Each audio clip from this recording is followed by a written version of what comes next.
I'd like to welcome everybody to the August 5th edition. Actually, did I just make a mistake there? August 12th edition of Crop Talk.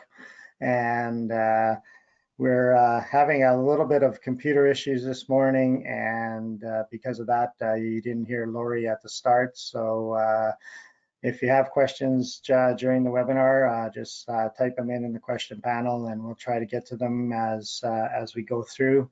Hopefully we don't run into too many major issues. Seems like a lot of rebooting is needed to be done on several computers here. So anyways, for this week, we planned on talking to Ken Gross, looking at planning our 2021 winter wheat crop. Seems weird to be talking about 2021, but we're getting into that time of year where harvest is starting. There's definitely some fall rye, some winter wheat that's been coming in right now, and peas. So it'll be interesting to go through some of the, I guess, do's and don'ts. Ken has worked several years with winter wheat, so has a great deal of knowledge on growing winter wheat. So I thought it'd be great to have him come on. Following that, we'll go to the crop scouting panel, and we've got questions that have come in that I've got the panel looking at and try to get them answered. And as we go through to answer any of the questions that come in today. Just to start off here, I'm going to just give a few slides of a bit of what's been going on weather-wise and crop-wise. Weather-wise here, this is the southwest area where we've received a fairly significant storm last week that kind of tracked up through the Verdon area, then up through the Hartney area that way, and that was kind of the area that received the majority of the rain, and we did have some strong winds that did do some damage. When you look at the map for our growing degree days, cooler evenings have brought it back more to the 100% of normal. And as you can notice right now, a lot of our evenings are getting down into that 8 and 9 degrees Celsius, getting into that fall type mode. We seem to be getting some hot days, but humidity is high during that time period, so it doesn't take long for it to cool off during the evening time periods. Rainfall wise, again, varies a fair bit, but I would say for the southwest, the majority of the area is anywhere from 80 to 100% of normal, which kind of translates into the crops that we have down in the southwest here. They're fairly good crops coming in, going to be coming in fairly fast here because of the weather, and it's been just kind of a year where if you've been in the right area, you got lots of rain, and if you were in the wrong area, you're still a little bit on the dry side. And I think that reflects actually throughout the whole province here. When you look at some of the other areas that are in feed shortages, they've just been missing all the rain. For today and tomorrow, this is a map that's from Environment Canada that was circulating yesterday. So we are looking at another storm coming through. Looking at it starting around noon today is when they're saying it's valid from noon today till about 6 a.m. Thursday morning. So there could be some weather issues coming up. It seems to be going that northeast trek. So definitely be careful when you're out there this afternoon, and definitely watch for some of the severe weather that might be happening. A little bit of a crop update, and I talked a little bit at the start about winter wheat and fall rye. When you look at the winter wheat that's been harvested, it's mainly in the central and the eastern part of the province that has been taking off, and the Interlake, I guess, have been taking off some winter wheat. Yields are varying right now. I haven't heard of an overall average, but I think again it's going to depend a bit on moisture. In the southwest here, the majority of the winter wheat that's come off is in the far southwest corner, and yield reports out of there are actually fairly good. I would say anywhere from average to slightly above average. So decent yields down in that country. When you look at Fall Rye, it's pretty much right now province-wide where we're seeing guys taking off Fall Rye. Again, when you look at the chart I have up on the screen right now, you look at the winter wheat acres from crop insurance, and this is from the majority of the seeded acres in the province. We're looking at about 30,000 acres with about 50% of it harvested. And when you look at the Fall Rye, we had about 100,000 acres with about 50% of it harvested as well. So getting definitely into that mode. I know any of the later fields of winter wheat, which would have been later sown last fall, a lot of those producers are looking at spraying right now, and that crop will be coming off fairly soon. Regarding spring wheat, again, not a lot harvested, only 2%. But when you look at in the area that again is in the central to the eastern interlake areas, and again areas that probably didn't receive enough rainfall during the growing season where that crop has come in early.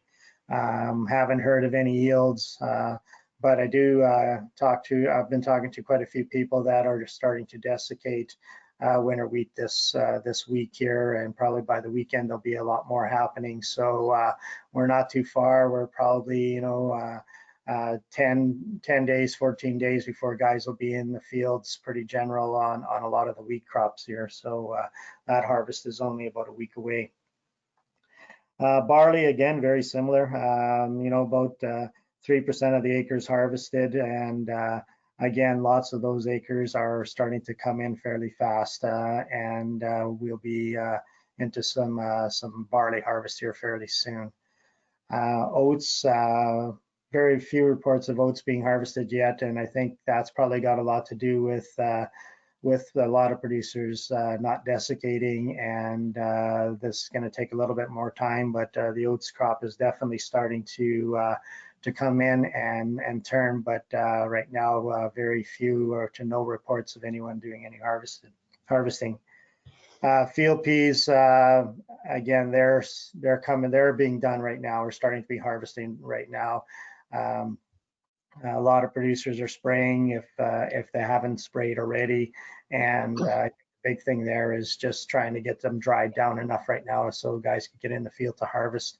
We're probably about 4% harvested right now, and I think if the weather holds out here by the weekend, we could see a fair bit, that number increase a fair bit. Regarding the rest of the crops, canola, flax, soybeans, we're still a ways away on a lot of those crops. I did hear of a report of some swathing of some canola starting in some of the areas that are lighter land and drier areas, but we haven't had any reports of any harvest happening in any of those areas. So when you look at it, we're definitely in the beginning stages of harvest. We're gonna have a lot happen over the next week to 10 days here, and with that, that's kind of an early harvest start for a lot of producers. And with that, the options of looking at some fall seeded crops was something that some guys have been talking about. So I thought it would be a good opportunity to get Ken Gross to come on today and talk about winter wheat and touch a bit on Fall Rye to just give us an update on how things are going. So I'm going to turn the screen over to Ken here right now.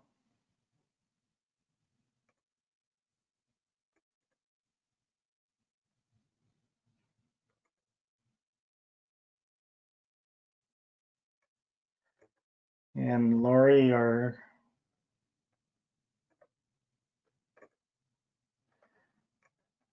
just trying to get the screen over to you here, Ken, so just 1 second.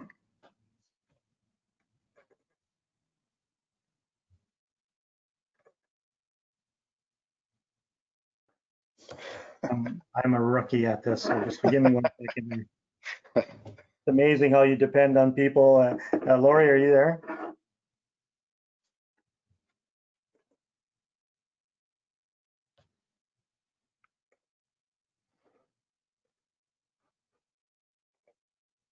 Ah, there you are. I think I got her. Yep. Who says you can't teach an old dog new tricks?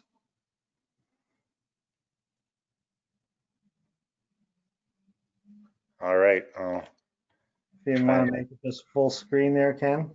yeah, I'm trying to. There, and here we go. Perfect. Take it away, Ken. Right on. Good morning, everyone.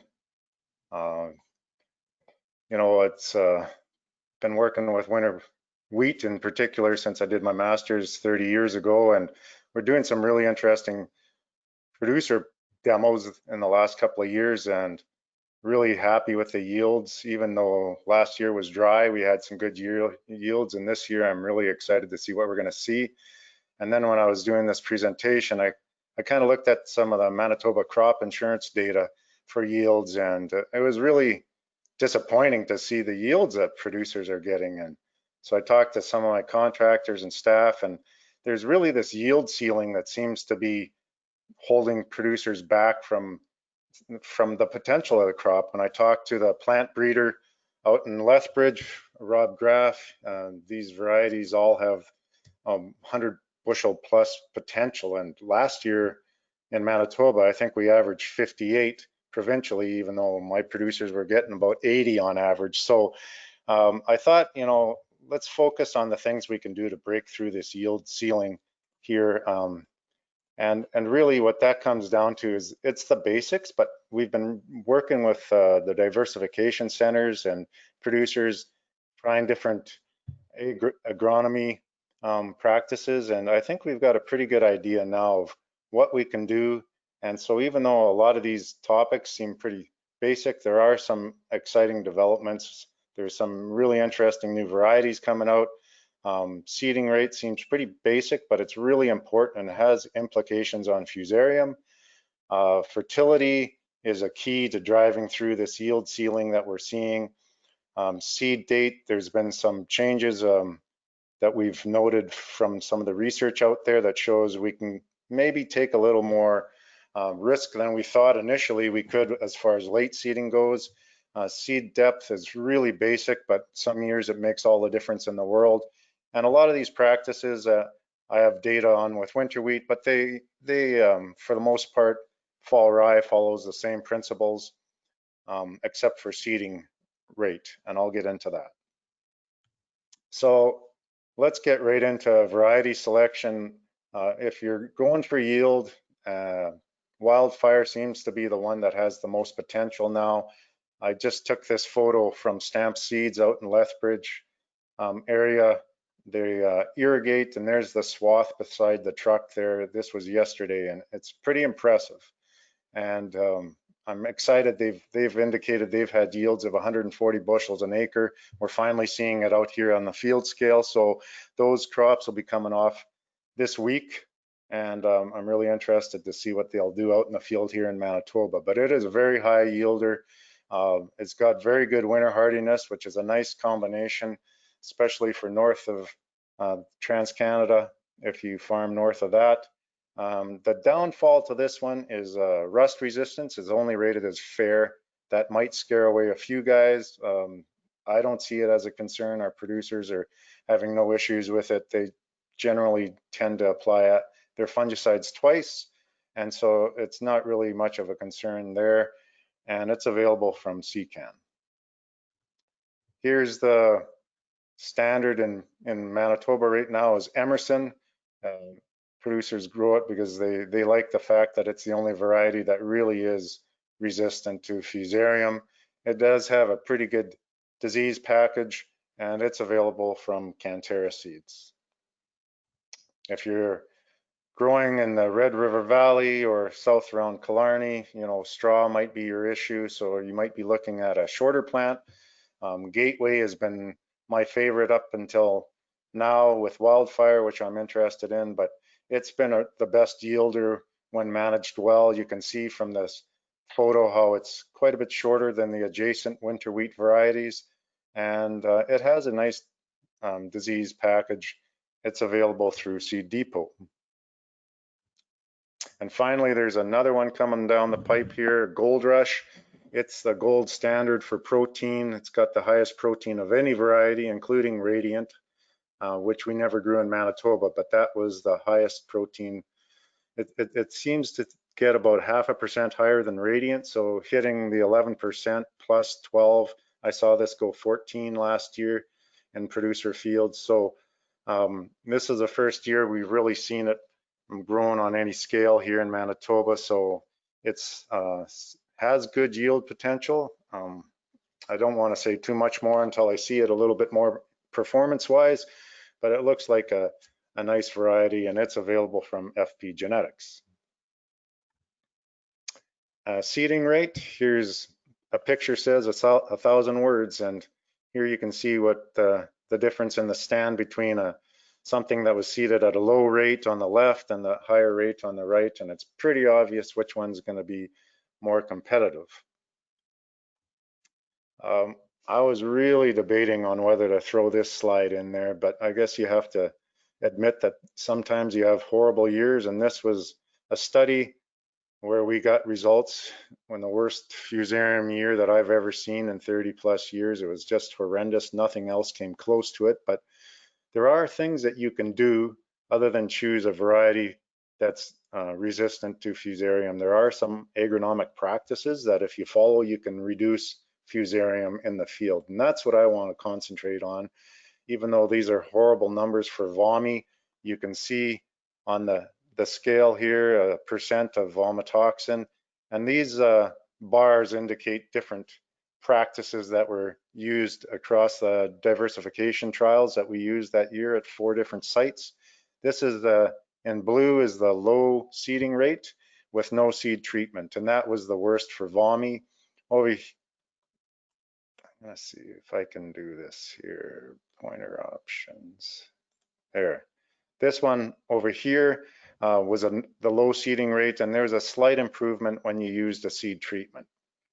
But you can see the difference the high seeding rate made in lowering your vomitoxin, and then again another stepwise improvement when you use a high seeding rate with a seed treatment. So you know, on a horrible year like this, it lowered your vomitoxin by 30%. You know, most years it's not an issue, but if you get into those years where fusarium is starting to be an issue, lowering it by 30% can be the difference between getting a decent grade and going for feed.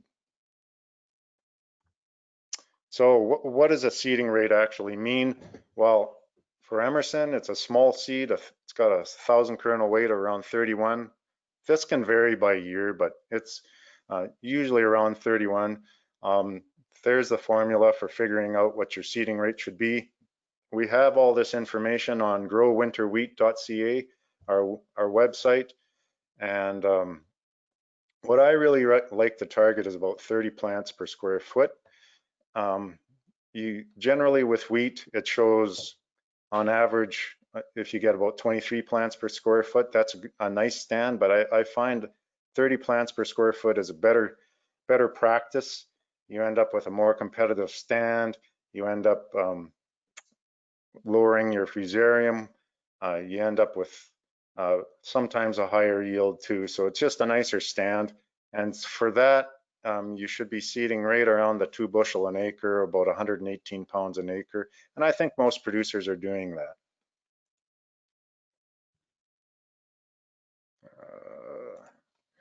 Here with Gateway and Wildfire, though, you see it does have, these varieties have larger seed, around 35 for 1,000 kernel weight. And so if you're targeting this 30 plants per square foot, you have to seed a little bit heavier, about 133 pounds per acre. So not a huge increase, but that little bit of a difference can make a difference agronomically and yield wise. Seed treatment, I know indicated it can make a difference with fusarium, but the biggest difference I see is that you tend to get a better plant stand in the fall, and that seems to carry through into the spring. So here's a slide from one of our studies that was done at Hamiota, and here's a percent of winter kill along the side, and you can see the untreated seed had a higher percentage of winter killed than the one that was treated, seed treated with Raxel.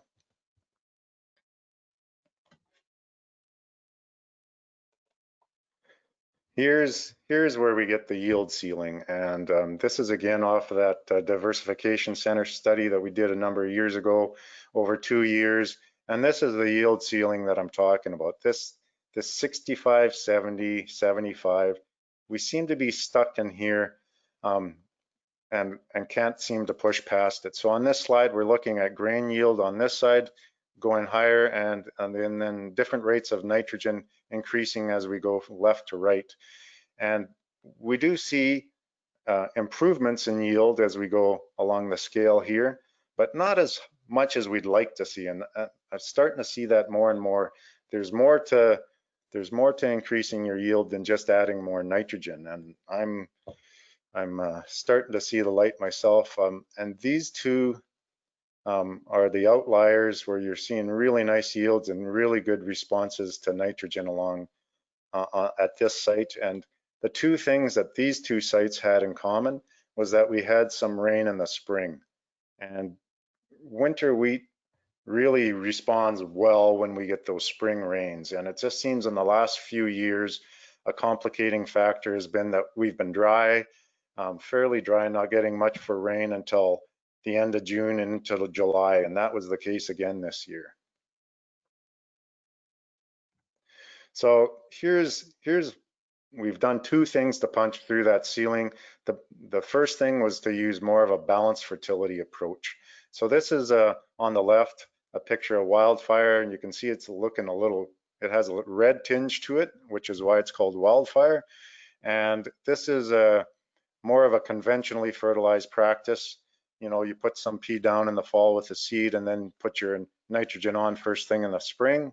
And here's where you put more of a balanced fertility package down there, a little bit more pea, adding some potassium, which seems to be important, and putting half of it down in the fall, which is the other key, and then the remainder in the spring. And you know what? When you looked at these plots all through the season, you could always see that the balanced fertility was far better canopy than the conventional. And you can see right in between the rows all the way through to the end of the season here, where it's much tighter canopy here. And you know what, when you can catch that on a camera, you know, that's pretty amazing, because usually what you can see with your eye is very hard to show up on a camera. And this is just another shot of it earlier in the spring at a different site we had down in Melita, and you can see the balanced on this side, much more closed canopy than the conventional. The conventional fertilized doesn't look bad, but this one's just going to be that much more competitive for weeds. And this is the practice that we used last year with our producers, this balanced nutrition, and we were able to get 80 bushels per acre on average. We'll see what we get this year. I'm hoping to punch higher than that. But last year, holy smokes, 58 bushel an acre average for winter wheat. It's just not good enough. You could do so much better by following some better practices. The other thing I noticed with these balanced fertility plots was that they tended to be greener all through the year. And right at the end of the season, I took this just a week ago, and you can see there's still the flag leaf is still green here. You still have some green there. So that's really important for filling that seed head. Whereas you look at the flag leaf on the conventional plot, and you see a lot of the flag leaves are dead. And I know from working with KWS, which is the breeder for a lot of the hybrid ryes, they supplied me with this chart. You can see with wheat, the leaf, which is yellow, contributes about 57% to yield. And so that shows you how important those green leaves, the flag leaf in general, is towards filling that seed head. The interesting thing with rye is that it's not so much the leaf, but more the stalk that contributes to yield formation. So that's why it's important with rye to make sure that you don't get that stem rust, because that can really knock back your yield. And then this is the one Lionel's probably tired of hearing me talk about, but I'll keep on harping on it. Our producers are doing this with great success, and that's applying half of their nitrogen in the fall. At least half of them. A lot of producers are putting it all down in the fall. And again, this is why. This is how a wheat plant continues to grow right from the start in the spring all the way to seed formation. And if you look down here, this is the period of time when it starts initiating that seed head. And that starts right about here and extends right through tillering. And so what we really want is to have your fertility and your nitrogen available to the plant at that time so you can grow a really nice, healthy seed head.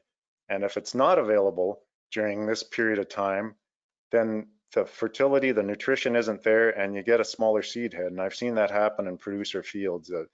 I've seen a lot of nitrogen applied on the field at this time, and it just didn't make a difference at that time. This is the key part. So putting it down in the fall, make sure that you have some available when you're developing that seed head.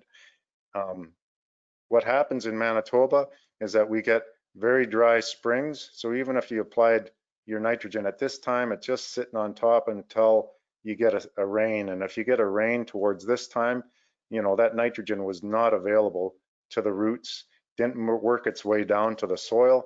And so you didn't have it available to the plant to develop that seed head. Or we get wet springs where you can't get on the field until about this time. And then again, you've missed that window where you're developing that seed head. So, you know, that's a big thing to do, is make sure that fertility is available. So to wrap that part up, do a soil test. We're really finding with our soil tests some really low levels of P in the fields. You're starting to see more beans and other crops that are sucking that out of the soil. And you know, I think producers would be surprised at how little P is available to their crop. So soil test, we're targeting higher than normal. A lot of times you see 25 pounds put down. We'd like to see more in that 40, 50, 40 of it can go down safely with the seed. And then we're also throwing potassium in there. It's important for yield. It's taken up in lockstep with nitrogen in the spring, and it also helps with straw strength. And that's one of the things that we saw in our trials, the balanced fertility. Those plots were on average about an inch taller than conventional plots. So you don't want, as the varieties get taller, you want that straw strength to make sure that they don't lodge. Here's a rather busy slide on seeding date, but I thought it was interesting. It's based on data by Yvonne Lawley, who's a researcher at University of Manitoba. She investigated seeding dates across the prairies at different times. So for winter wheat, she seeded it early, you know, that last week of August. She seeded it early September, and also in this later September and early October time. And then she followed it through to see what the impact on yield was. And so I'll get to that in a second. I've got a chart here that was created by Ann Kirk from Manitoba Ag to show it was used based on crop insurance numbers over the last 10 years, I believe. And it shows yield on this side and your seeding date along this side. So this is seeding spring wheat, early May, first week of May, second week, third, all the way into June. So, you know, it's no surprise that if you seed your wheat, spring wheat, early in the year, that you're gonna have the best yield. And as you seed later and later in the season, your yields decrease. And so what I've done with this is I've equated the winter wheat yield to the spring wheat yield. So the highest yields we saw with winter wheat are those fields that were seeded in the last week of August.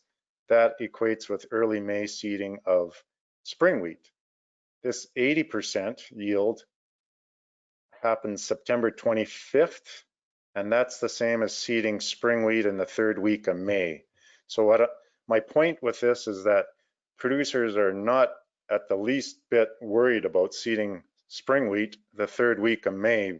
They're often really hesitant to seed it later in September like this, and yet it's the same thing. And then seeding at 70% the first week of October seems kind of crazy, and yet that's seeding at the late May for spring wheat. So it's kind of a little bit of a paradigm shift where I'm not hesitant for producers to seed later in the year. It's good to look at the environment though. If you got some decent soil moisture and temperatures, go ahead, seed it later on. It's just a different way of looking at it. There may not be as much risk there as we thought.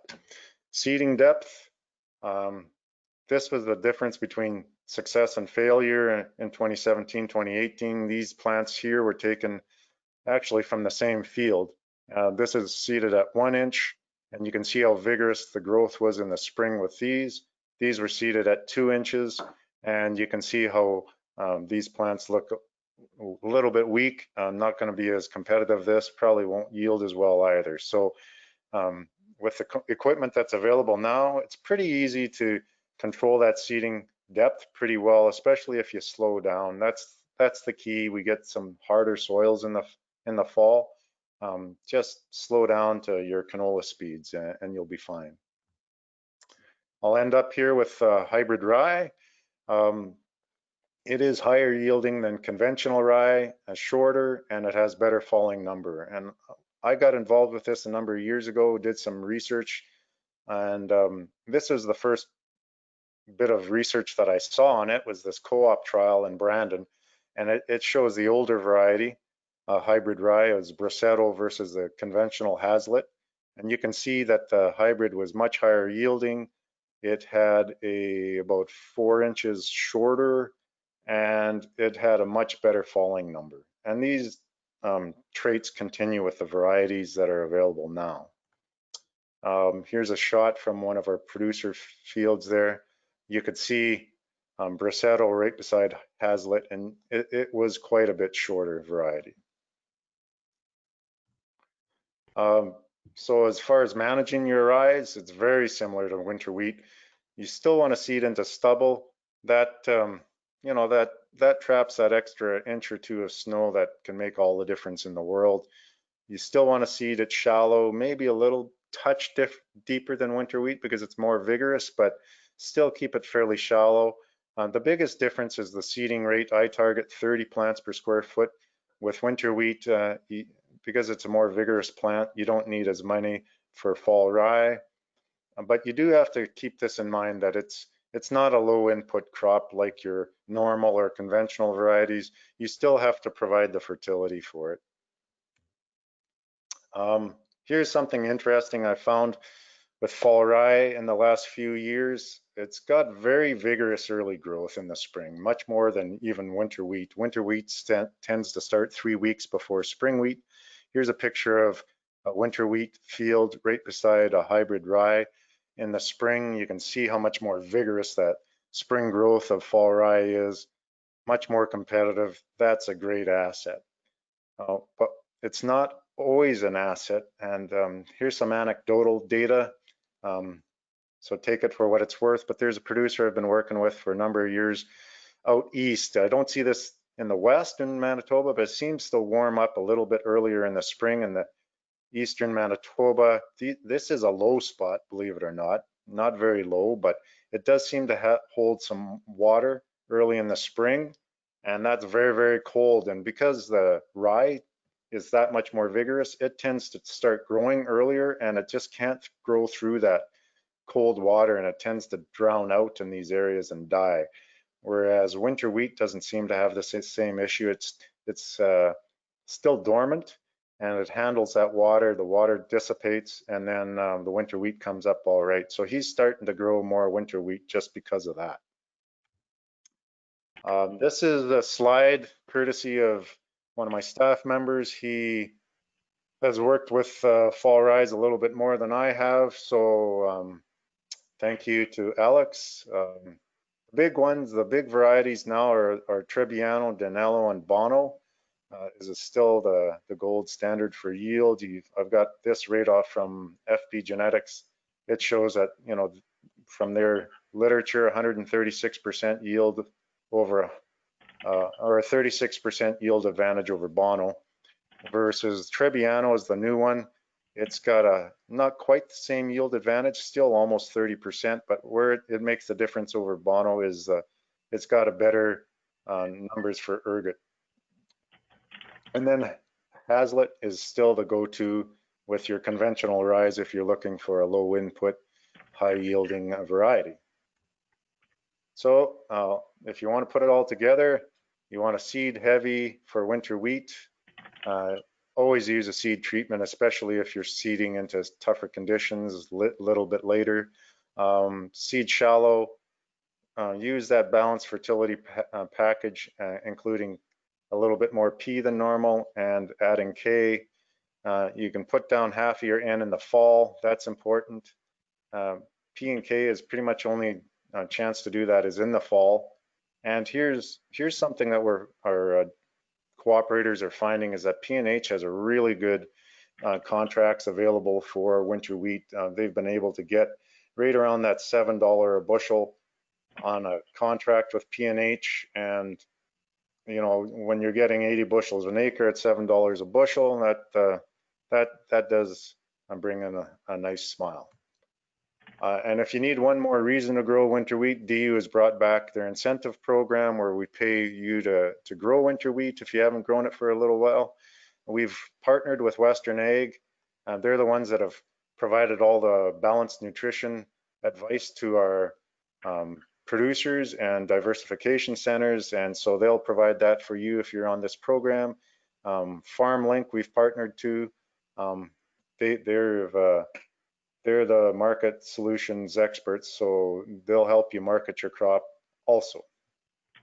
So with that, give Alex a call at this number if you're interested in growing winter wheat. And I think that's about all I have here. So Lionel, if there's any questions, I'll be happy to attempt to try to answer them. Okay, yeah, actually there's been a couple that have come in. One question is, can you sow winter wheat too soon? That is the question I get all the time, and one of the things that producers worry about is that it's going to get too vigorous growth in the fall, and then it'll lose some of the winter hardiness. That hasn't been ever a concern of mine. I've never seen it happen. Having said that, I did have a producer last year want to grow some on some chem fallow, and I told him it's probably best to wait until the last week of August before you seed it. So, you know, once you get around that August 22nd, that's about as early as I'd want to seed it. Okay, and what rates of potash are producers using? Well, in general, the conventional producers are using about 25-30 pounds with the seed.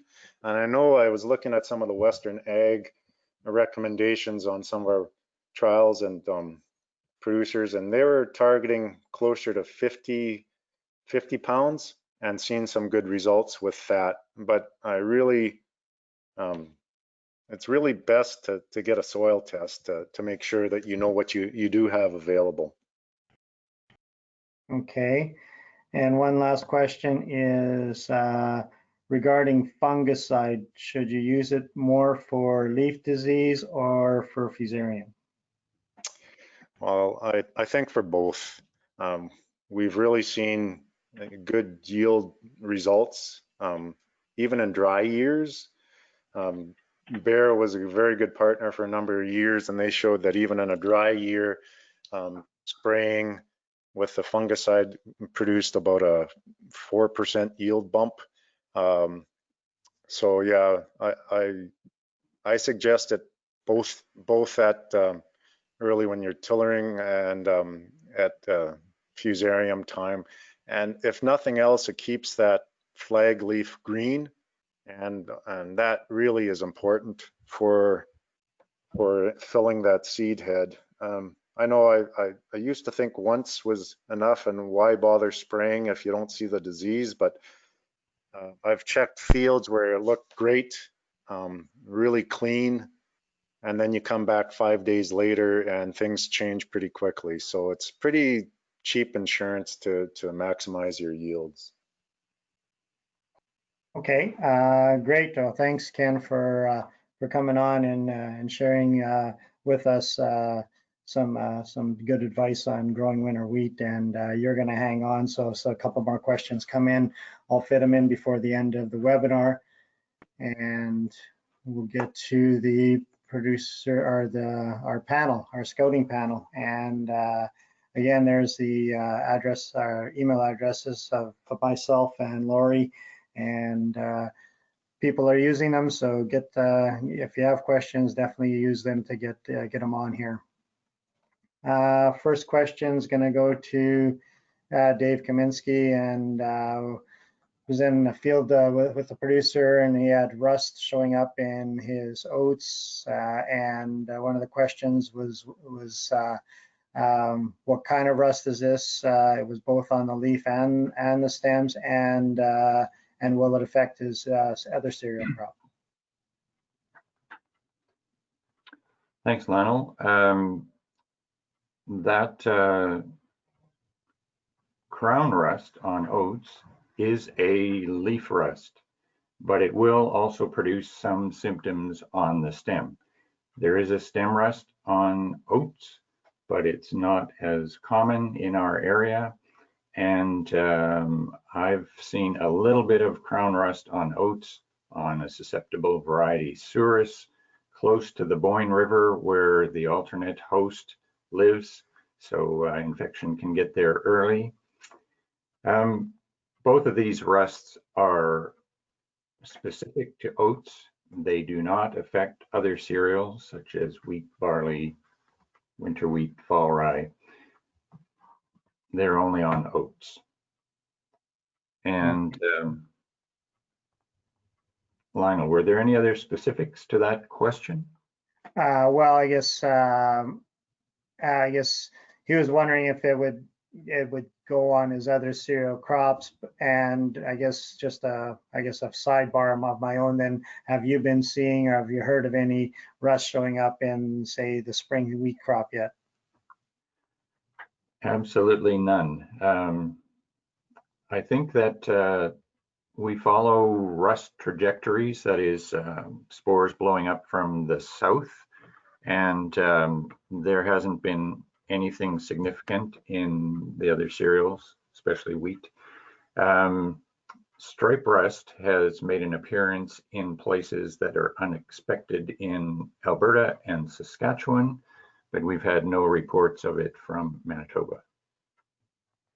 Okay, great. Thanks, Dave. Okay. The next question goes to Dennis Lang, and giving us maybe a little bit of an update on what to look for white mold showing up in dry beans. And I think that Dennis has put a few slides together, Larry. Yes, if you want to show the my screen, that would be wonderful. Alrighty, we're going to go full screen here. And give me a second. Yeah, so white mold and dry beans, typically at this time of the year when we have a really lush stand, we've had some rainfall, but we've had lots of heavy dews. But we have a really dense canopy this year. The dry bean crop overall is looking really good. I've been getting a few calls from growers about white mold. And the first question I ask them, especially when we're talking, August 12th here today, is can they still spray a fungicide on them? Well, the answer to that, the quick and short answer to that is if you don't have any flowers, then you're done as far as spraying goes. So here's a picture here, an image where you can visually see, oops, let's go back in here.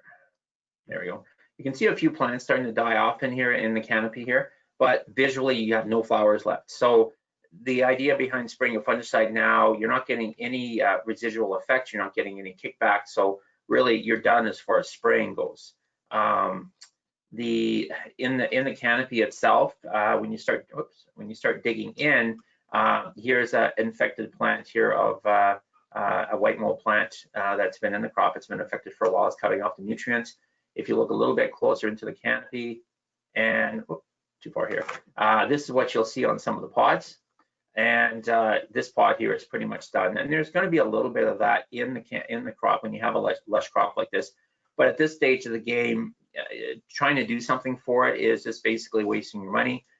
You're not going to get any residual. Plus, you got to keep things in mind like the pre-harvest interval. It ranges from 21 to 30 days, depending on the product that you're spraying. We're within 30 days of harvest for sure on some of these crops. In the next 2 weeks, things are going to be changing. So I think no mold, no gold is a saying that dry bean growers like to use, meaning that if you don't have a nice lush canopy, you don't have good potential for white mold. But typically where we're seeing most of the white mold is along the along tree lines where it's really super dense and lots of moisture and no air movement. So for the most part, just something to note, but nothing that anybody can really do anything about at this time. And it's really not going to affect the yield a whole bunch at this point, at this stage, or really affect the yield period at this stage. You might lose a few plants, but overall, you would just have enough on the rest of the crop that'll make up for it. And that's what I have for that. Is it a grading factor later on if the Yeah, typically it isn't. In my experience in dry beans, the only time I've ever seen sclerotia bodies in the sample was 2004, and that was a different season altogether. We had it was a very cool summer. Total heat unit accumulation that year in this area, in the Altona Emerson area, was only around 2,000 heat units for the summer. And there I saw sclerotia bodies upwards of 30% in the sample. Most times you might find the odd one in there, but generally the sclerotia bodies are pretty small, so that just goes out in a little bit of dockage, so it's usually not a concern. And any of these samples that you see here, this pod just won't make it into the combine. It'll disintegrate by the time harvest rolls around. Okay, thanks, Dennis.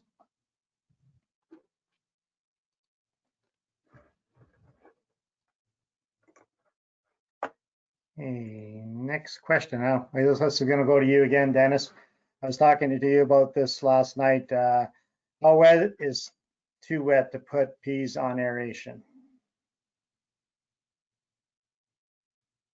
Okay, so under 20% should be no problem. A lot of growers will start around 18, 19% start harvesting. What you have to be careful of if at those higher moistures is what you might find, and the image that you see on the screen here, the smaller image, you can see a few soft beans in there, and that sample was probably a little bit above 20%. And what ends up happening is that those soft ones can actually get damaged and go as a dockage if you damage those really soft beans. They're just too much like bouncy balls, if you want to call it that. 18, 19%, no problem. Put it in aeration, let it dry down, monitor it, make sure there's not a lot of weed seeds in there, because that can also be a challenge if there's a lot of foreign material in there and you have high moisture. It's difficult for the airflow to go through. Lionel, what's this? Do you know if this field was sprayed or not? Desiccated? Yeah, it was. Yeah. It was. Okay. If you wouldn't mind showing my screen, I have a couple other pictures I'll show you here as well. Okay. Okay. So I was out yesterday in a field of yellow peas, and I'm just going to make this big screen here. Yeah. So you can see here within the crop, this field was not desiccated, and the grower was harvesting yesterday. The moisture of the seeds were actually down to about 15%. So it was actually going through pretty nice. And you think, oh, well, there's lots of green in here. It looks visually like there's lots of green. But when you actually looked at the sample, there was just the odd green seedling in there, and that moisture was good to go. So, ideally 18 to 19%, put it on air, dry it down to, 16, or even in some companies are requesting 14, then you should be good. If you're over 20%, I get a little nervous about it, because what ends up happening is, and a telltale sign of this is if you're trying to unload your truck box and you open the tailgate and the peas don't flow out. That sometimes happens with guys going above that 20%, and that can cause you a lot of problem with some potential disease or some molds happening in a bin if there's not enough air movement through there. So that's all I had on that one. So great, thanks, Dennis.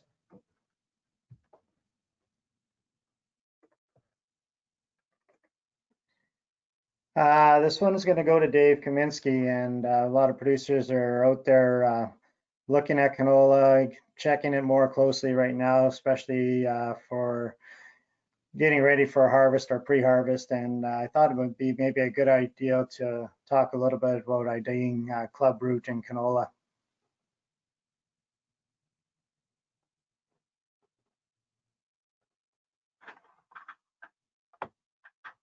Hi, Lionel. Is that my screen in behind? No, we can get Lori to get you to show a screen now. Sure. Perfect. Okay. I think by IDing, you mean getting out there and finding it if you have not before. Is You that bet. the question? Yeah, And what we're looking for is areas of the field that are stunted or prematurely ripening. They may be explained by many other things, such as depressional areas. But when they're on a side slope like that, you might have stronger suspicions. And clubroot is a tricky disease to both find and diagnose. So the first thing you want to do is, if you have any suspicions at all, even if you don't, you should wear rubber boots or plastic booties when you go out into the field. We don't want to be tracking clubroot spores in or out of a field. Probably the first place to check, to dig, not pull some plants, is near the approaches where there is a high traffic area. I know that with compaction, those often look stunted anyway. But as you get out of that stunted area around the periphery, pull some plants, sorry, not pull, dig some plants and have a look at the roots. That's the definitive test if there are swellings, galls on the roots. And I'm going to see if I can jump ahead to what it looks like. Now these plants were grown in pots with different levels of spores, and the spore concentration is in millions of spores per gram of soil. So if you had a soil test done and you have 1,000 spores per gram of soil, it's likely you might see some symptoms, but they would only be like those tiny, tiny swellings on some of the lateral roots. Once we're getting up into the 10,000 range, then you're getting things that do look like clubs on the roots. And if you had 1 million spores per gram, this is the kind of thing that you might see.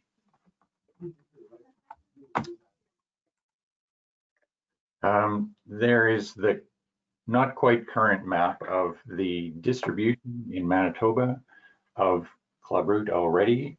All the red RMs are where we have seen either spore levels in soils being greater than 80,000 spores per gram of soil, or we have seen symptoms on plants. And there's been at least 1 or 2 other RMs added today. If you're in an orange zone, you have a lower level of spore concentration. If you're in a green zone, that doesn't mean you're safe.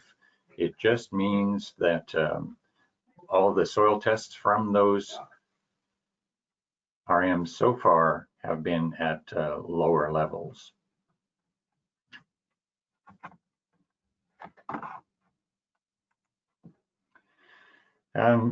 Here's another map that you should look at. It is the percentage of canola as a percent of total arable acres of cropland. And we generally concentrate our surveys for all diseases, but also clubroot, in the areas that are a more intense red color, because there we're going about 50% of the acres are in canola. So that's probably a wheat canola rotation for canola, sometimes 2 years out of 3. And that's a recipe for disaster. Those are the areas where we should be scouting with the greatest frequency. Risk reduction is a multifaceted approach, and more than anything, rotation is a key.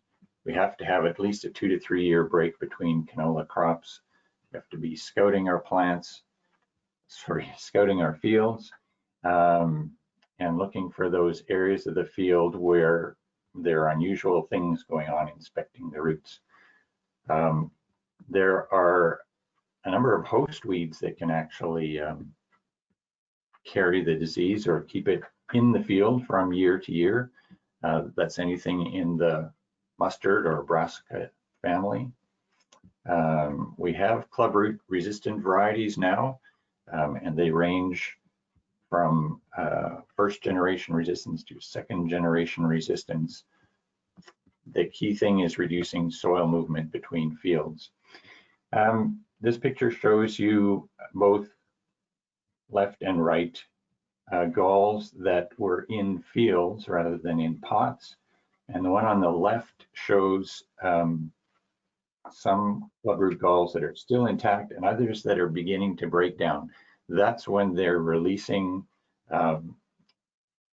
spores, which are actually swimming kind of spores that can move from plant to plant in the field. And they're also releasing millions of resting spores, so this can be a long-lived problem. The picture on the right shows galls which have broken down quite dramatically, and they almost look like peat moss clinging to the soil. I mentioned the alternate hosts, anything in the brassica family. Volunteer canola, of course, can serve as an alternate host, as can some of the mustard family weeds, wild mustard, stinkweed, and shepherd's purse. The puzzling one is perennial ryegrass. It has been found to be a primary host for the pathogen, which seems a little odd since it's so unrelated, but it doesn't seem to appear to allow reproduction within the plant. Clubroot testing is an ongoing thing.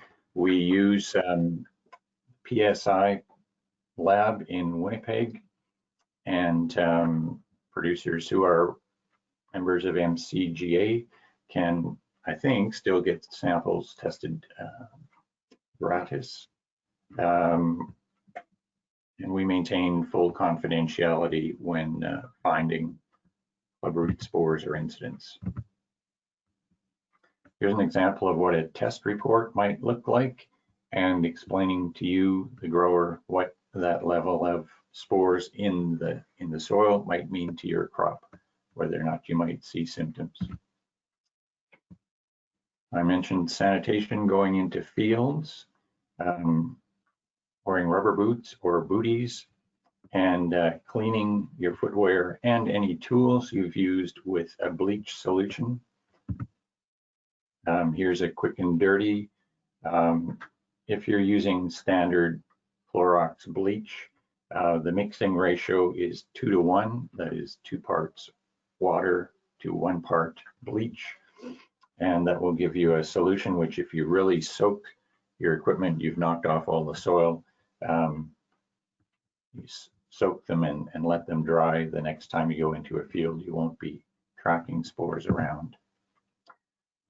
Clubroot is a non-regulated pest, at least in Manitoba.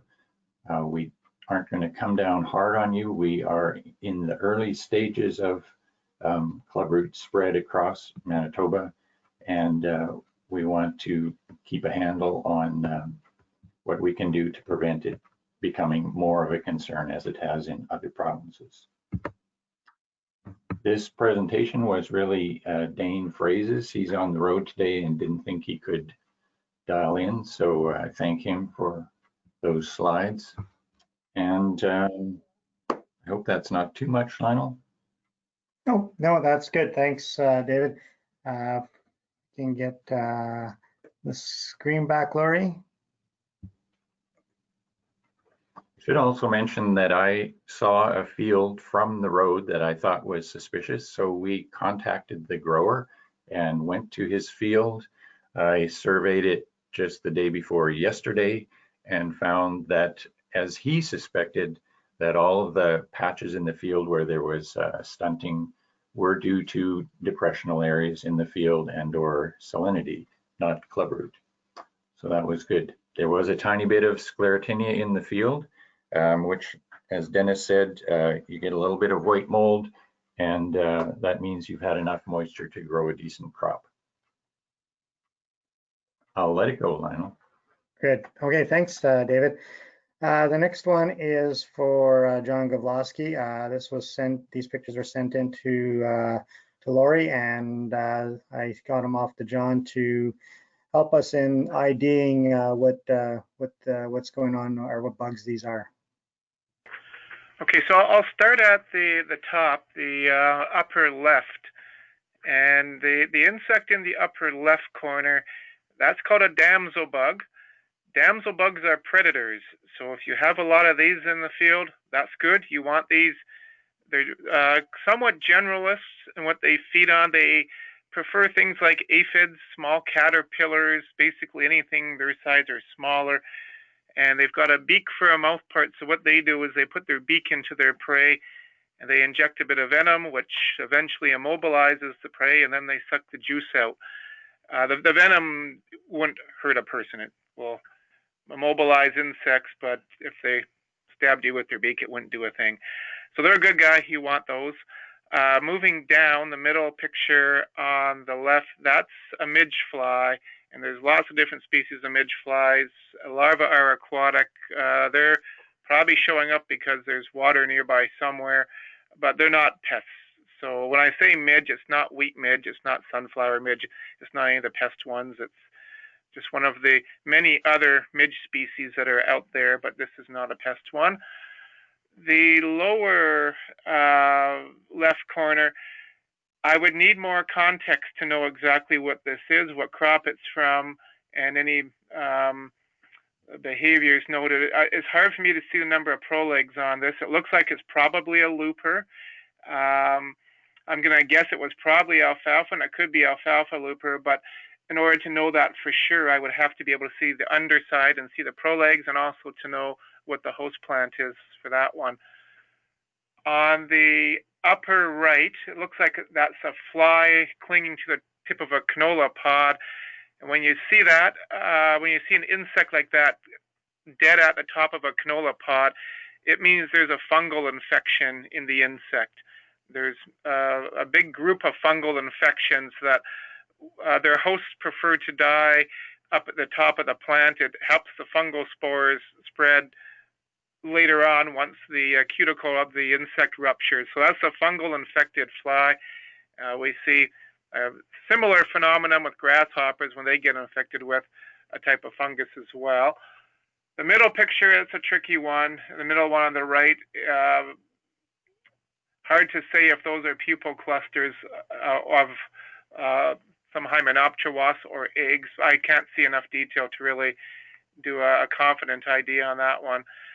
And the bottom picture on the right is a robber fly. This is also a predator.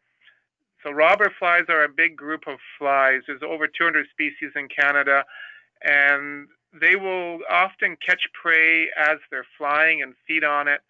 So flies, moths, I've actually seen them feeding on grasshoppers before. Sometimes things pretty much their own size or bigger, they'll still catch and feed on. So robber flies are good. You want those around as well. John, with the bottom left one, I've seen, or I think I've seen loopers in canola fields as well, right? So that could have been in a canola field? Yes, I know there has been a little bit of alfalfa looper around this year, and you will.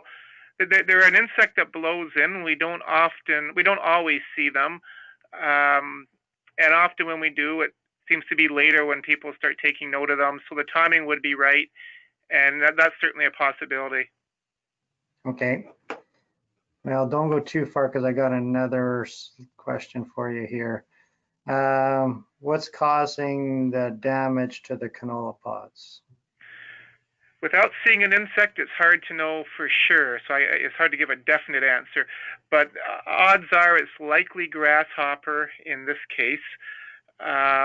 Grasshoppers will chew on the pods, especially if there's not a lot of lush green vegetation around. Canola and canola pods are not their favorite food. So often when you do see grasshoppers feeding on canola pods, it's often an edge effect. And we always encourage people to see how far into the field this extends. There can be exceptions to that, but often it is an edge effect. But we have seen, especially around the edges, they will nibble away at the pods, especially when the leaves are starting to senesce and turn yellow. It kind of drives them higher up into the canopy, and they will nibble away at them. So that would probably be the more likely cause of this. Bertha armyworm will also feed on the stems and directly on the pods as well. So Bertha armyworm would be another potential cause of this. But again, without seeing an insect, it's really hard to know for sure. Okay, good. Thanks, John. And I guess one more before I let you go, John. Flea beetles in late summer and early fall on canola. Anything to be concerned about? So there was a study done at Agriculture Canada in Saskatoon several years ago to try to answer that question. Should we be worried about this, and is there an economic threshold? They were trying to develop a threshold for late season canola. And they never did give us a number for a threshold. And what they concluded was that flea beetle feeding on canola in late summer is rarely an economic concern. Their results show that when the feeding occurs in the lower pods at the green seed stage or beyond, that it's unlikely to affect yield regardless of the infestation rate.